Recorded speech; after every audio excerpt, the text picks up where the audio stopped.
it's louder, so like, yeah, like talk, hold up, talk like normal from right there, right there, right there.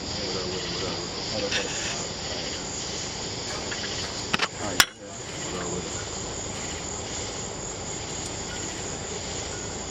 yeah, hell yeah, that's what I'm doing. Wait, let me see what you think. Alright, now this is Never2muchentertainment. I have some special guests with us today, man. Can I get your names? VellyBL, BabySolid, Babylifesolid DJ. yeah. DJ. E-Man. Alright. Now to start off this first question for Velly, can you tell me how your environment was coming up out of Louisiana before you moved to Atlanta? I was moving to Louisiana. I was moving to Louisiana and Atlanta, like back and forth. So I say my environment, I don't know, cause I grew up in an okay environment. I want to say it was alright. I ain't gonna say it was the best of shit, but I wasn't fucked up. You know what I'm saying? So, but like I said, I would move back and forth to Atlanta and Louisiana like that. So I would say it's alright for the most part. It was alright. At what point did you decide to settle down in Atlanta? What point? I was in like 6th grade, something like that. I was in the 6th grade, but I ain't never really settled down for sure, like all the way until like I was like 19, or no, like 18, 19, some shit like that. But I would say like 18. So can I get some of y'all favorite artists y'all listen to when growing up? You know what I mean? Growing up,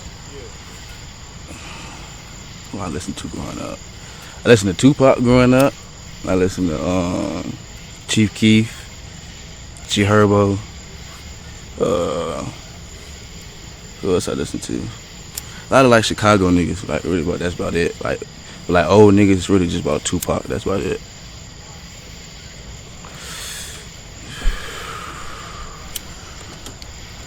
Now, when you were living in Atlanta, at what point did you come across the other members of your group, like Solid, Glokk40? I met Solid I met this nigga in art class, in like 6th grade art class. Yeah, I don't know, some class. I mean, some school. We was on some like just kicking this shit. Like I was asking this nigga what something meant on his binder or something like that, and he was just telling me what it was. And just after that, just niggas was just on some bad shit like the whole time. Like niggas just clicked up, and then this nigga ended up bringing me to a trap when I moved back. When I moved back to Atlanta, I'm coming to school. No, we leaving school, and I'm getting on the bus. I see this nigga on my bus, like I already know him and shit like that, cause I'm coming back. He like, where you live at? I'm like, I'm just telling him how my neighborhood and looking shit. We found out it's the same neighborhood, and then so he ended up bringing me to the trap and shit like that. That's when I met Spaz and a couple more other niggas like that. But that's yeah, Sumo, and that's really about it. Like Spaz and Sumo, and yeah. But shit, yeah, that's really when we met though, in school and then on the apartment. So how did the relationship like first kick off when you guys started hanging around each other? It was just on some like straight up vibing, or it took time? Well, me and him, yeah. A lot of people don't know this, but me and Spaz, like we had like some little beef going on, like some little kitty ass beef. Like it wasn't no real beef. We just like cussing each other out back and forth, and we ended up dropping the shit though, like on some shit like that. But we was all just on some kicking and shit like that, just terrorizing shit, being bad. Outside yeah. Yeah, this shit. So now, what does EBG mean to you? What importance? What does it mean, or like what does it stand for? You can give me both. Like what does it stand for? EBG but what does it mean Everyday to you? Bang Gang, and what it means to me is like shit's what it stands for. Wake up, get some money every day. Like that's just what it's supposed to mean. Like no matter the circumstances, no matter what the fuck going on, just get some money regardless. No matter what way, how, get some money. That's what we doing. That's true.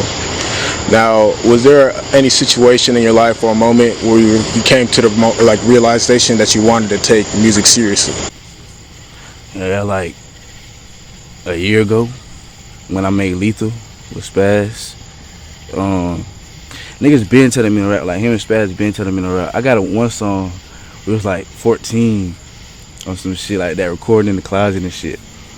But I ain't really take that shit serious. I had that one song, and then like once I started seeing like them niggas was just taking it, like they were going up, just keep going up, and like they just kept telling me to rap. So I made that song, and once I made that song, I kind of was like fucking with it, but I ain't had like the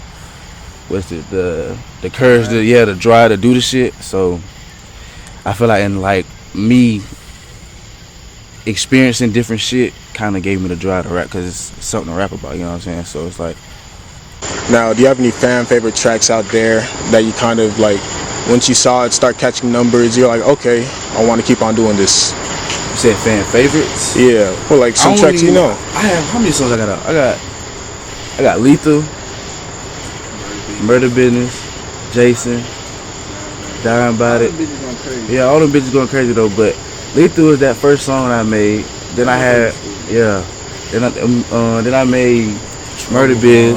Oh yeah, Trouble with the Vamps. I got that song. That's like 6 songs, and then we got a yeah, that's what he just said. I got like about 6 singles, 6-7 singles, and like an EP out with Hellboy. Ain't got more than 10. I see that. So the songs I do got out now, everybody fucking with them. You know what I'm saying? All right. Now, what could your supporters expect from you in the like something soon? I'm finna drop an album. That's what I'm really working on right now. That's what I'm putting all my attention towards. I don't really got too much shit by myself, so I'm really trying to focus more on this album and make shit like find my sound better and make shit come together better.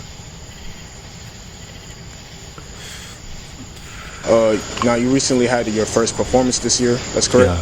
Yeah. Can you describe the moment you felt leading up to that? Like, was I nervous or something? Yeah, like how did you feel like before? You know what I mean? You had to perform. I don't know. It wasn't really like, it was. I had a little nervousness to me because like this shit new, but it's just like I ain't really feel nothing to it. Like I just was excited to perform type shit. Like that's really about it. I just wanted to perform. Now, looking back at your group and how far y'all have came, you know, since the grade school, what do you feel like was the most painful thing y'all had to overcome to get to the point that you're at right now? You said most painful? Yes, one of the most, basically biggest obstacles that you felt like would have held you back, but you were able to goddamn overcome it. Jiv and us losing our little sister Kyra. That's really about, and like, you know, just little troubles going through like growing up and shit like that, but biggest ones is that you know, during that time and losing little Kyra, you know, and well, that he part of that, but you know, but yeah, so that's really the two biggest things. Now, when it comes to moments like that, how do you like cope with them? How do you get past it? I don't know. I guess like we be talking to each other a lot. Like we all keep in contact with each other like every day. Like so, it's not like a day niggas not talk to each other. So it's like coping it. Yeah, you know what I'm saying. So like we cope it like with each other type shit. So it's like that's how we get through with each other. Like pull up on him. Like we gonna smoke. Let's do this. Let's do that. Yeah, I said eat drugs. It ain't good to do the drugs or turn to the drugs. But it's just like being around each other. You know, that help us. Your family, your friends will help you get through everything, bro. Yeah. Facts. Now then, when it comes to recording, what gets you in the mood to record, make songs, you feel me? You said what will get me into recording new song? Yeah, like what gets you in the mood? How do you prepare to like go to the studio? Shit, get drunk, probably. If I feel like getting drunk. Usually I just smoke, probably, or some shit. Yeah, most of the time smoke. Yeah, just get real high. And just rap. That's really about it. Just get high, get drunk, rap. Word. Now, say you owned a music studio, your own recording studio. What would be the top 3 rules in your studio? Top 3 rules. Yeah. Man, we have rules. Shit, can't nobody come in this bitch. Oh yeah, and like don't once know we your- once we in that bitch, can't nobody come in that bitch if we don't know you. Chopper bitch, I gotta stay up. Yeah, facts. Facts. Chopper gotta stay up. And Shit, Damn. recording many songs you can in that motherfucker. Get as much work done. yeah, that's probably about the main three. That's about it. Don't make the shit hot. Don't make the shit hot. He said 3, that's 4, but fuck it. Ten of these bitches. Yeah. So that's cool. Now, in the next 5 years, where do you guys want to be at? What's a goal you want to accomplish? You say in the next 5 years where we want to be at? Yeah, something big you want to accomplish. Something big we want to accomplish? Millionaires Yeah. in the next 5 years. Have some M's. Fucking millionaires. Shit. If the right deal come my way, sign a deal, that'll probably be a big thing for me. That's really about it. Like, have some M's and make sure folks around me straight. Make sure, you know, folks on behind the scenes straight, shit like that. And that's really about it. Word. No, that's word, bro. That's word. All right. How do you feel like artists and producers can work together to improve artist-producer relationships when it comes to beats, leasing, you know, just like networking with them in general, since there seems to be a disconnect between artists sometimes and like certain producers? Shit, really being in the studio with them, like, Working in person. like, and knowing your producer, like, actually having a relationship with him, like, so he can understand how you want your shit to sound and understand, and you can understand how he make beats. You know what I'm saying? So y'all on the same page at the same time. So I feel like that'll be like the biggest thing. Cause if a nigga send me a song, I wouldn't like really like not send me a song. Nigga send me a beat, I ain't gonna really like care too much to do it for real. Like if I'm in a studio with you, you know what I'm saying? Then give me the drive to do it. That makes sense. Can I get your top 5 producers out right now? Top 5 producers: Chapo, Sensei, Forever, Glokk, and Lamsaw. Yeah, Top 4, we ain't got no 5. that's 5, nigga. You already said 5. Sensei, yeah, that's 5. Yeah, that's 5. Yeah.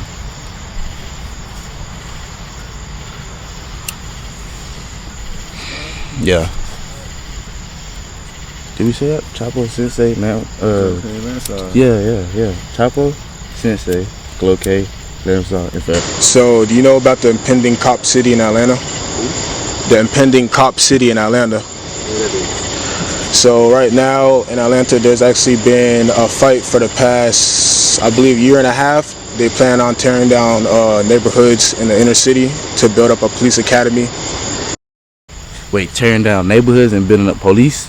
Yeah, they're tearing down neighborhoods, forests. Apparently there's people that live in the forest who've been like fighting and protesting against having the new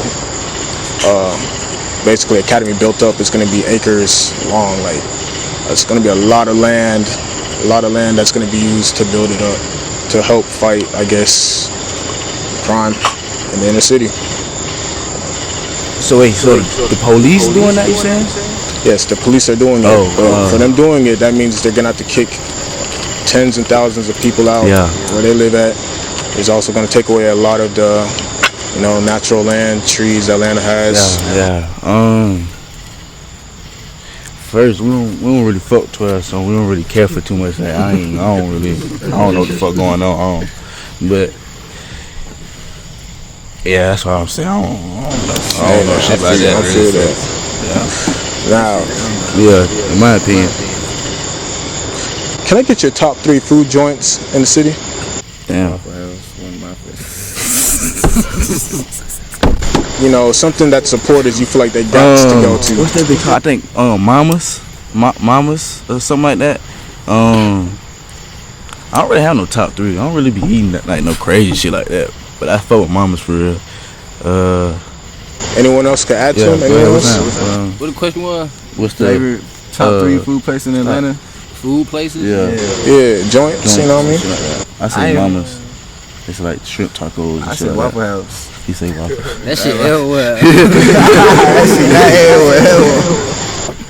everywhere. What y'all say? Go to, Big Dave's or some shit like that. Big Big Dave? Dave's. Yeah. I don't even know what that is. Big Dave's. They got them Philly cheesesteak egg rolls. and Okay, shit. I know you're talking about. Yeah.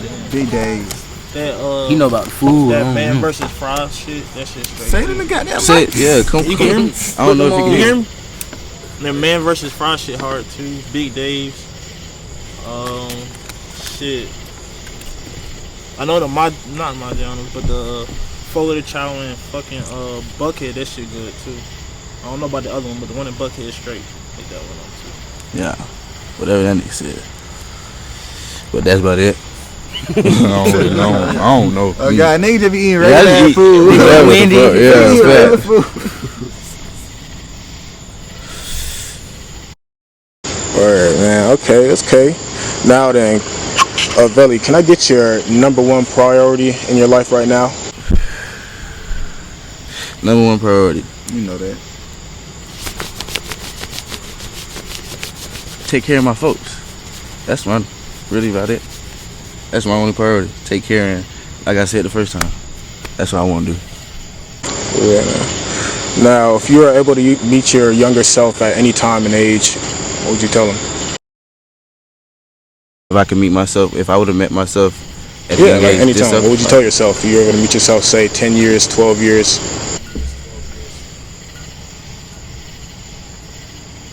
I'd tell myself, if I was younger and I met my older self, I would have told myself not to give up on shit so easy and like try to stay a little more focused. And it's a little more deeper than that, but that's more so that like just try to keep a steady pace and slow down, like, you know. That's pretty what yeah. Before we close out, do you have any words of inspiration you want to give to youth, other creators, what they feel like they need to hear? Be yourself. Yeah, facts. Be yourself. I feel like some of these niggas be supporting niggas they don't even know more than the niggas that's in their own circle. So that's what niggas. That's the first step. Yeah, and just that shit gonna sound cliche, but like just kind of like put your mind to whatever and do what you know you feel like you want to do and do whatever. Yeah, like do what you want That's to do. true, man. That's really true. And now, where can we find you all at again? One more time. My Instagram is VellyBL. My shit, Babylifesolid. You can find me in the street. My Instagram, baby like DJ. I don't be on that motherfucker. Y'all got no Yeah, Instagram? find y'all niggas. Oh shit, D having books on Instagram, man. That's it. You can find me at E-Man for 1600. For sure. Now, this is Never Too Much Entertainment. Thank you, Velly, for coming out. You know what I mean? Yeah. Appreciate you for bringing friends. Babylifesolid, cool to meet you. Yeah. Any last message? Anything y'all want to say? Free Sumo. Free Sumo, free Lil B, free Spaz, Long yeah. Lil TK, man. Long Lil Kyra. Yeah. I meant to ask you earlier, Lil EBG mentions you a lot in his music, I noticed. What was your relationship with him like? It's like that's my little brother. Like, I don't wanna. I kind of like. I don't know. That's my little brother. Like, I kind of like took him under my wing. Like, when he was young, you know, like how old that little nigga was, Like 8? No, I think little bro was like 6 or 7, some shit like that. Yeah, like little bro young. Yeah, and I kind of like Legit. kind of try to help him in the best way I can, you know, and kind of just brought him around the people I felt like I trusted, and he looked up to me, and I knew that. And then once I brought him around Spaz, like Spaz just showed him a whole bunch of different shit, like with the rap shit. So that kind of like brought him more into that rap shit. So it's like, yeah, like that's my little boy. That's my brother right there. Yeah. Or man, that's deep as hell.